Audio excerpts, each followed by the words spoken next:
Olá, sejam bem-vindos ao podcast Mulheres no Tributário, projeto que foi criado para conectar mulheres, compartilhar conteúdo técnico de qualidade e reunir tributaristas de todo o Brasil.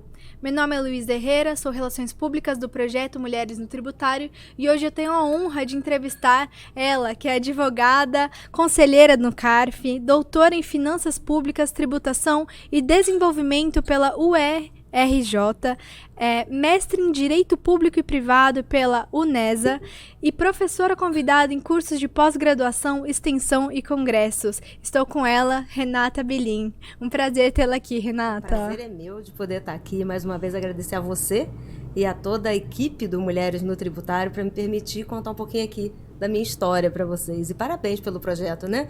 Que é tão difícil numa área tão masculina a gente, não só na área tributária, como qualquer área do direito e na vida como um todo, né? E ter mulheres engajadas no mesmo propósito é mais fácil da gente levar a mensagem do que sozinhas. Então, mais uma vez, parabéns por todo esse movimento. Muito obrigada. Nós que por estar aqui.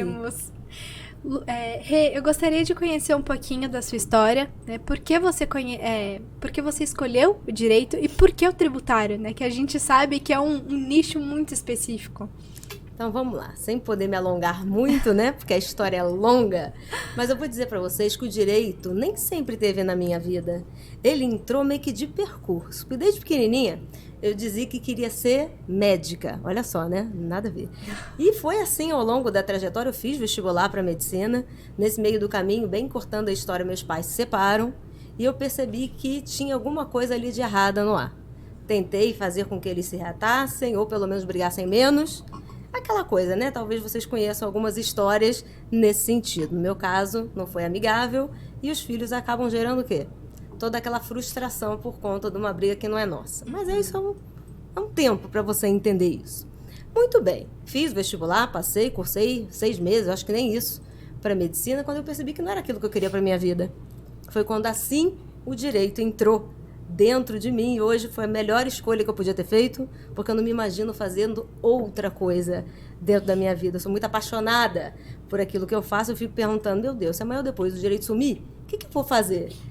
Aí eu pensei, bom, até tem, né? Porque para quem não sabe, eu também gosto muito de vinhos. Eu sou sommelier também nas horas vagas. Legal. E aí nós temos inclusive um Instagram, eu e meu marido, sobre vinhos, viagens e turismo. Então eu falei, bom, quem sabe, né? Tem um caminho aqui no turismo. Mas enfim, mas o que faz meu coração cantar é falar sobre direito tributário.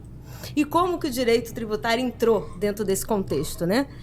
Enfim, eu não fui, mesmo fazendo direito, né? Ao longo da minha trajetória, por força da separação dos meus pais, nem sempre eu quis ali fazer estágio, coisa e tal. Logo, muito cedo, eu comecei a trabalhar e eu fui professora de pré-vestibular. Eu trabalhei no curso Colégio PH, quem é do Rio vai lembrar. Eu praticamente, a faculdade inteira eu dei aula para concurso do vestibular. Então, quer dizer, entre fazer um estágio e ganhar nada e ganhar muito bem num curso como aquele, o que você prefere? Ainda mais tendo que pagar algumas contas, contribuir com outras coisas, então você fica entre a cruz e a caleirinha, né? Uhum. E eu optei por fazer o que eu gostava, que eu já dava aula, né? Mas não de direito. Foi ali, na parte de português e literatura brasileira, na época em que foi uma... Agora, contando para vocês, eu me recordo com felicidade, foi um tempo muito bom. Mas, enquanto os meus amigos faziam estágio, eu dava aula para concurso do vestibular. Aí o tempo foi passando, veio a formatura, e aí você fica naquela, e agora eu faço o que da minha vida, né? Porque eu pouco estagiei o necessário para poder me formar. Uhum. E aí foi quando meus pais finalmente resolveram a vida deles, e minha mãe resolveu ir para uma cidade interior. Eu acabei acompanhando. E lá eu abri um escritório pequeno. Na sequência, eu fui procuradora do município, lá em Convite, é um município pequeno, e foi ótimo, abriu o horizonte. Meu pai é auditor fiscal. Então, talvez ali veio aquela veia ali do tributário, da matemática, aquela coisa toda. Aí voltei para o Rio para fazer concurso público, achando que queria ser juíza, na escola da magistratura. Voltei a morar com meu pai durante algum tempo, e aí eu percebi que, na verdade, eu estava vivendo o sonho de outra pessoa. Porque é muito ruim quando você faz alguma coisa por aprovação. Às vezes as renúncias se tornam um sacrifício. E uma coisa que você acha que quer, você descobre que não é bem assim. E o fardo não é o combustível de que você precisa para chegar até onde você quer.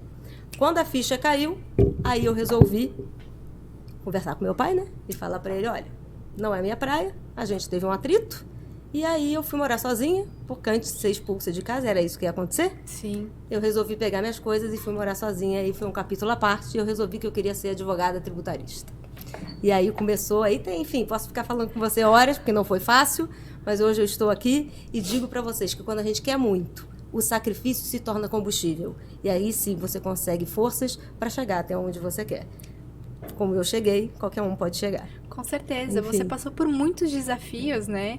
E eu acho que é um ponto principal, independente da carreira, mas principalmente no setor tributário, que é tão específico, você ter paixão pelo seu trabalho, né? Que é onde você passa a maior parte do seu tempo e da vida. Eu acho que é muito importante, porque aí você tem certeza que você vai exercer com excelência, né? Então isso é muito importante. Não, é fundamental. Eu acho que na vida o dinheiro é importante, não vou dizer que não é. Mas quando você alia uma vocação, aquela vontade, a paixão, o dinheiro é consequência. Sem dúvida. Eu acredito nisso, de verdade. Porque minha vida, é claro que hoje eu tenho uma boa situação, mas enfim, nem sempre foi assim. Uhum. E aí você vai levando e a coisa vem. É natural, gente. Se não fizer mal a ninguém, fazendo o que você tem que fazer, o sucesso ele chega. As coisas vão chegar. Sem dúvida. Então é mais uma questão de disciplina, constância, perseverança e determinação. Eu acho que com essas 4 qualidades, você chega onde você quiser. Sem dúvida. E determinação eu percebi que você tem de sobra, né? E é uma área que é um pouco difícil, né? Um pouco complexa, eu diria, do setor tributário, é o ICMS, né? Isso. Que foi abordado também pela Cristine. E você também é uma das referências no setor de ICMS. Então, eu queria que você comentasse um pouquinho sobre essa área. Sim. E os desafios também do mercado tributário sobre essa área. Eu costumo dizê-lo que eu, embora esteja no CARF hoje, trabalhando com tributos federais, a menina dos meus olhos, o que faz meu coração cantar é o ICMS. Uhum. E sempre foi assim. Meu pai é auditor fiscal federal, inclusive, né? Talvez assim, eu vou por aqui, né? Que é para não misturar as estações. E o ICMS é o tributo que tem muitas oportunidades. Quando você consegue identificar ou treinar o seu olhar para identificá-las, tudo fica mais fácil. E a complexidade do tributo, por que ele vem? Porque são 27, ou melhor, 26 mais o Distrito Federal, né? São 27 legislações diferentes. Uhum. E embora a gente tenha uma lei de normas gerais que, teoricamente, todos os estados deveriam obedecer, a gente sabe que não é bem assim. Porque a lei também deixa muita ponta solta em autonomia e os regulamentos são parecidos no seu núcleo duro, né? Naquela parte que tem que ser igual, mas existe uma certa liberdade. E quando você vê essa liberdade, você percebe que uma mesma operação no Rio pode ser diferente em outra realidade. Então, quando você estuda substituição tributária, por exemplo, que é quando o tributo ele é recolhido antes mesmo da ocorrência do fato. Às vezes, tem produtos que no Rio vai ter, no Rio Grande do Sul não vai. Aí você vai para outro lugar, é antecipado. Aí começa aquela loucura. O que é isso? Qual é a diferença? E aí você vê que tem diferenciações e a própria legislação te faz errar. Tem coisa que vem por decreto, não pode. Uhum. E até saber que não pode. Aí, às vezes, é a própria ignorância, né, do pouco que se sabe da matéria. E tem os mandos e desmandos do governo. Quantas leis são declaradas inconstitucionais, mas quantas não são e são inconstitucionais. E o ICMS também, particularmente, ele precisa de um convênio para dar benefício e incentivo. E acreditem em mim, todos os estados da federação têm benefícios sem respeitar convênio. E como é que fica a minha vida na qualidade de advogado ou mesmo daquele contribuinte que quer se valer daquilo ali e amanhã ou depois chega uma inconstitucionalidade, eu tenho que pagar tudo que você me disse que eu não tinha que pagar? Então, tem várias situações. Eu estou falando algumas aqui. Uhum. Né? A substituição tributária, a questão dos benefícios fiscais, tem a questão da restituição na própria ST, o ICMS antecipado, tem as contas de energia elétrica, agora a TUST e a TUSD, tem o planejamento tributário, que dentro do ICM, dos tributos chamados indiretos, né? Aí eu chamo também o ISS e o IPI, que é a válvula propulsora normalmente das reorganizações operacionais dentro de planejamento. Então, é um tributo muito rico para ser explorado no contencioso administrativo, no contencioso judicial e no planejamento tributário. Então, quem tem o domínio de um tributo que é, sei lá, 27 em 1, você acaba tendo oportunidade em todos os lugares. Mas é simples? Não é, porque é complexo. É cheio de detalhes. Sim. Tem coisa que tem no lugar, tem coisa que não tem no outro. Mas se você souber mapear, ter disciplina para identificar, ficar acompanhando a legislação, o decreto que saiu, agora mesmo uma aluna me mandou uma mensagem com relação à legislação do Tocantins, que fez alguma coisa que ela entendeu que era errada. A gente estava errado mesmo. Então, talvez os varejistas daquele estado, isso foi agora, possam ter uma opção, uma possibilidade de pagar um pouco menos até o ano que vem. Isso por conta de uma legislação inadequada, não porque não pudesse. É que o veículo foi inadequado. Então, eu estou falando de uma. Quantas outras não tem? É só a gente começar a treinar para verificar as oportunidades, porque espaço tem espaço para todo mundo. Sem dúvida. E aí, o direito é grande, o mundo é muito grande, o Brasil é enorme. Enfim, tem espaço. É só você correr atrás daquilo que você quer. Sem dúvida. E é uma questão também que você pontuou, né?